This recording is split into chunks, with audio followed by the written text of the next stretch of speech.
지금 내놓는 정책들은 어떻게 보면은 부동산의 안정이라기보다는 전반적으로는 집값 상승으로 이어지지 않을까?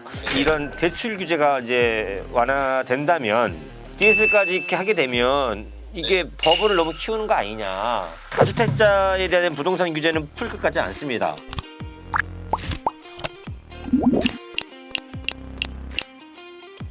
입으로 들어왔습니다. 윤석열 정부의 새 정부의 부동산 정책 다루고 있는데 네. 윤 당선인의 어떤 공약대로 네네. 이런 대출 규제가 이제 완화된다면 네.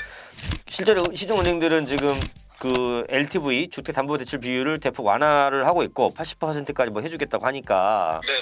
그렇게 되면 이제 이 부동산이 다시 상승세로 돌아가지 않겠느냐.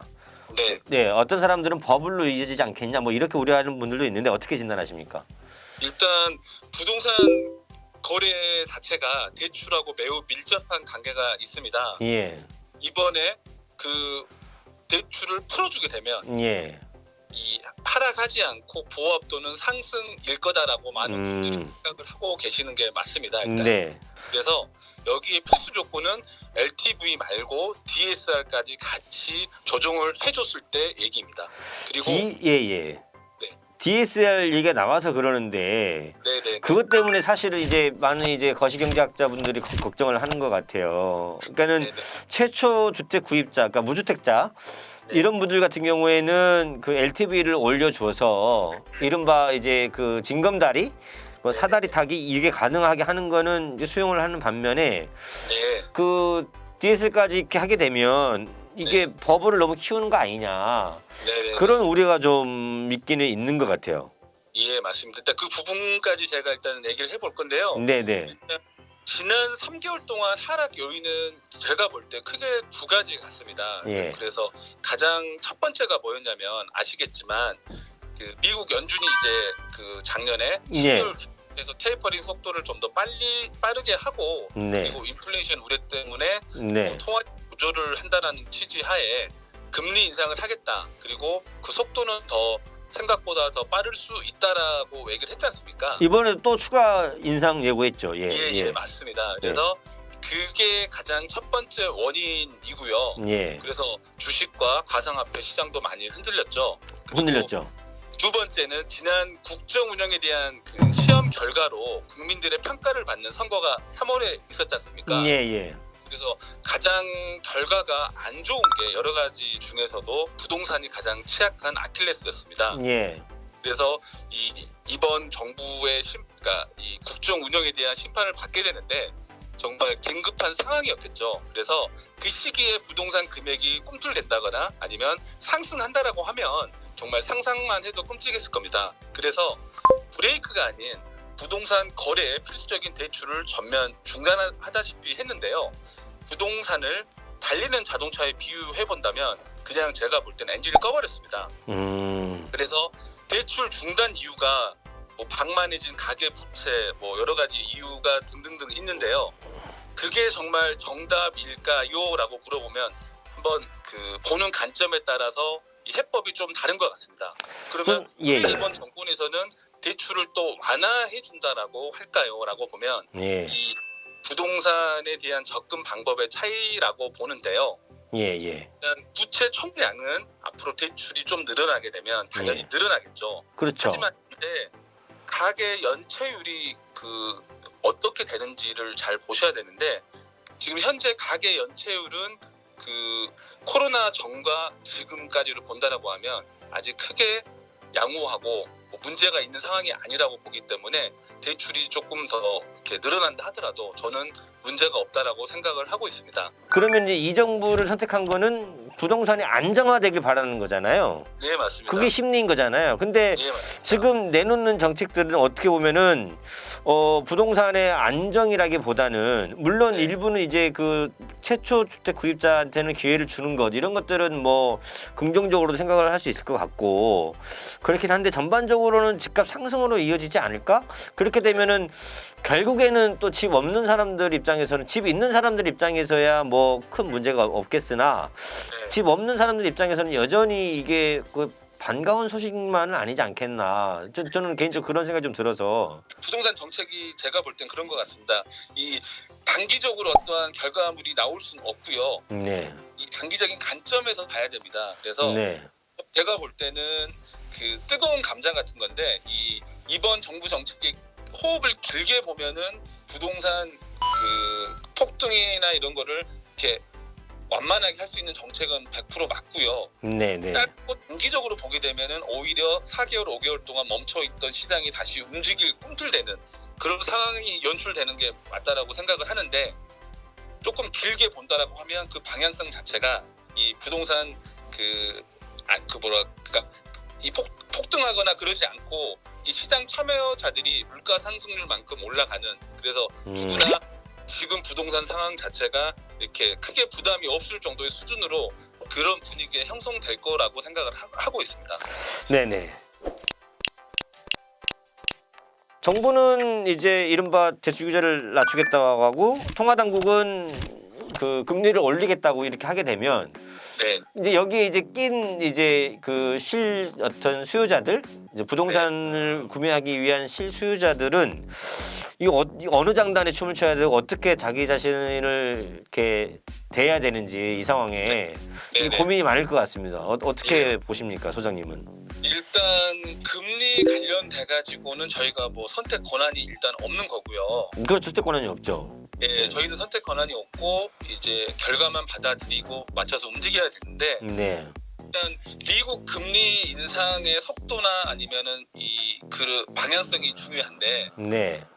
2023년 이맘때쯤이면 예. 지금 현재 그 미국 금리가 지금 뭐 0% 그러니까 1% 이하 예, 1% 이하입니다. 한 0.25에서 0.5 이제 2호 정도로 생각해 보실 수 있는데 1년 뒤에는 2%에서 뭐 많게는 3% 예. 제일 많은 거는 2.5% 정도까지 인상을 할 것이다. 많이 오르는 편이네요, 그러면요. 네, 많이 하고 예. 있고요. 이 정도 금리면은 2018년도 제가 알기로는 뭐 가을이나 여름 정도 될 겁니다. 그래서 코로나 때문에 급격히 낮췄지만 이거를 다시 내년 1년 정도 되면 예. 그 2018년도 여름 정도 수준으로 그 복귀할 거라고 많은 이렇게 전문가들이 예상을 합니다. 그러면 한국은 어떻게 될 것이냐? 예. 이제 물론 그 속도를 따라갈 확률이 크겠죠. 그렇죠. 그렇다고 또 마냥 따라갈 수가 없는 게 미국과 한국의 경제 체력이 서로 다르기 때문이죠. 예. 일단 저금리 시대에서 벗어나는 건 맞다라고 보고요. 예. 그러면 부동산에서 이 어떤 영향을 분명히 주는데요. 상품 쪽으로 본다라고 하면 이런 금리가 갑자기 올라가게 되면 예. 수익형 부동산은 금리가 매우 민감해서요. 예. 오히려 이런 경우에는 저희가 월세를 받지만 예. 대출을 끼고 사지 않습니까? 그렇죠. 예, 받는 월세보다 이자가 더 많아지는 상황으로 갈 수도 있습니다. 그리고 또 한편으로 금리가 오르니까 이제 주택으로 넘어가 볼게요. 금리가 오르니까 명끌 대출자들이 이자 부담이 늘어나니까 그렇죠. 매물이 많아지고 부동산 가격은 떨어질 것이다. 그럴 가능성도 있죠. 예. 네, 더더욱 폭락할 것이다라는 관점이 또 지배적인데요. 네. 물론 그게 맞을 수도 있습니다. 네. 하지만 그 다른 요인 말고요.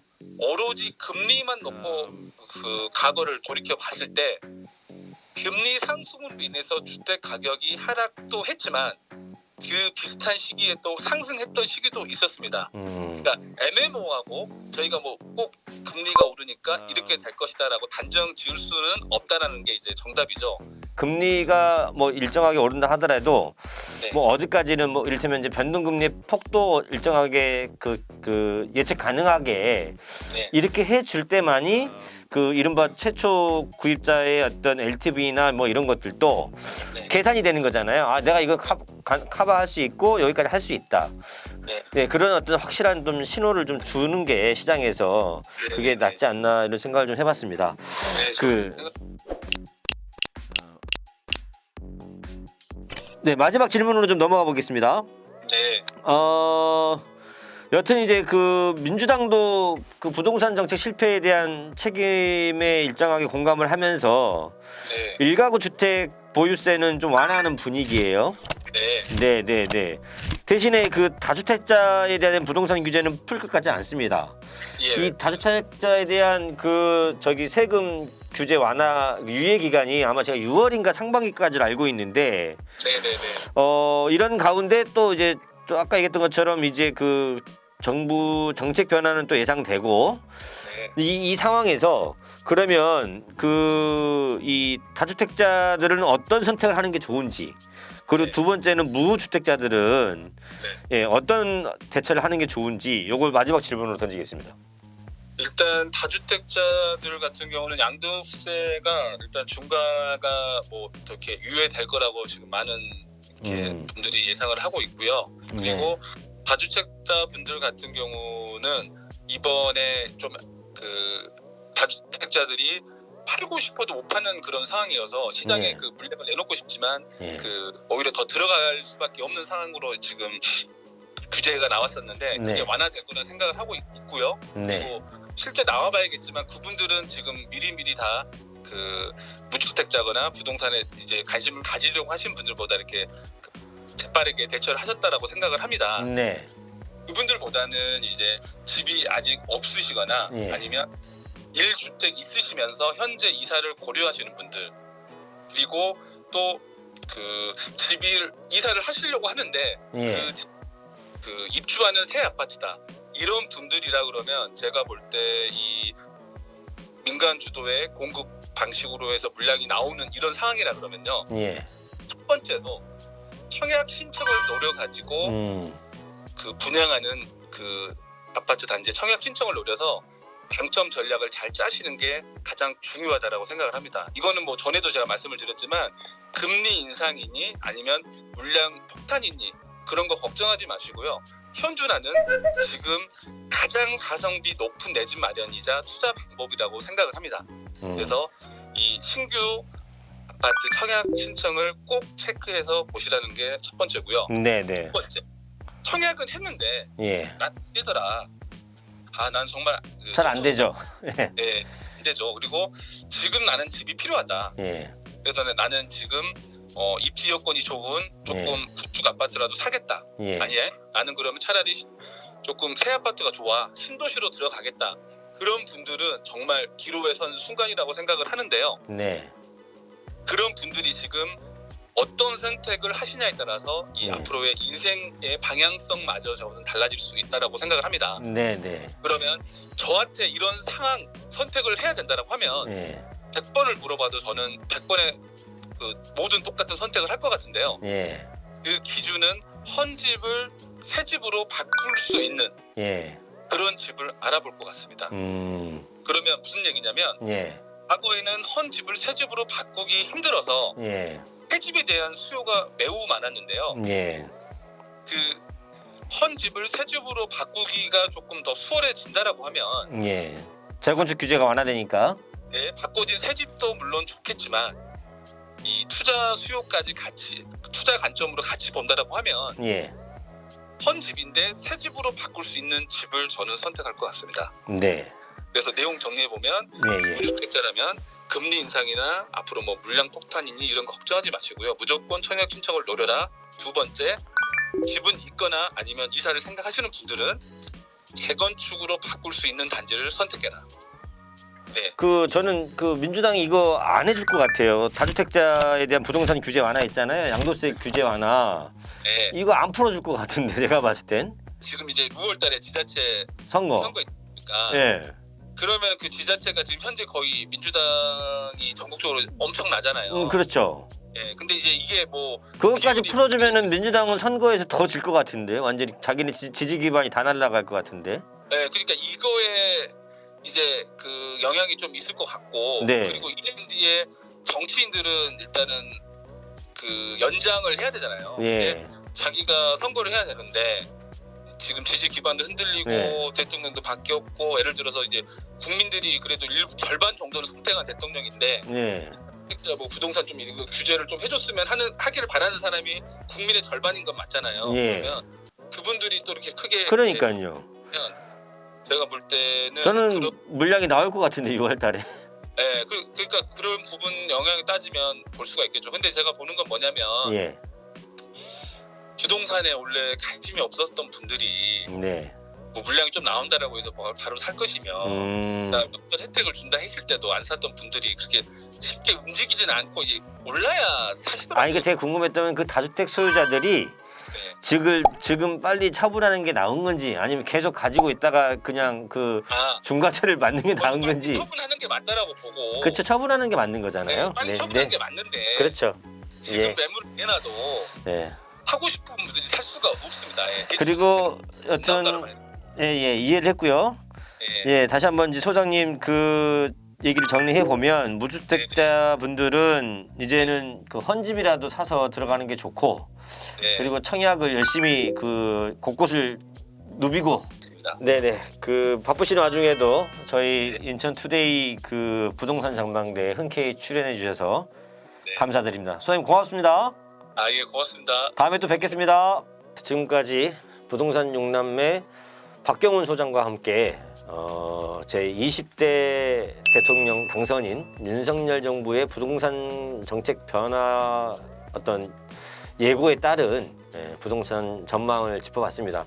결국에는 부동산은 이제 자기가 책임지고 자기가 판단하고 자기가 책임지는 건데, 저희는 이제 그 저희 의견대로 하라는 게 아니라 저희들이 이제 나름대로 이렇게 그 박 소장하고 어떻게 될 것인지를 좀 짚어본 것이고요. 저희 이 방송은 본인의 어떤 의사결정의 참고 사항으로만 이해해 주시면 좋을 것 같습니다. 다음에는 또 풍부한 내용으로 찾아뵙겠습니다. 고맙습니다.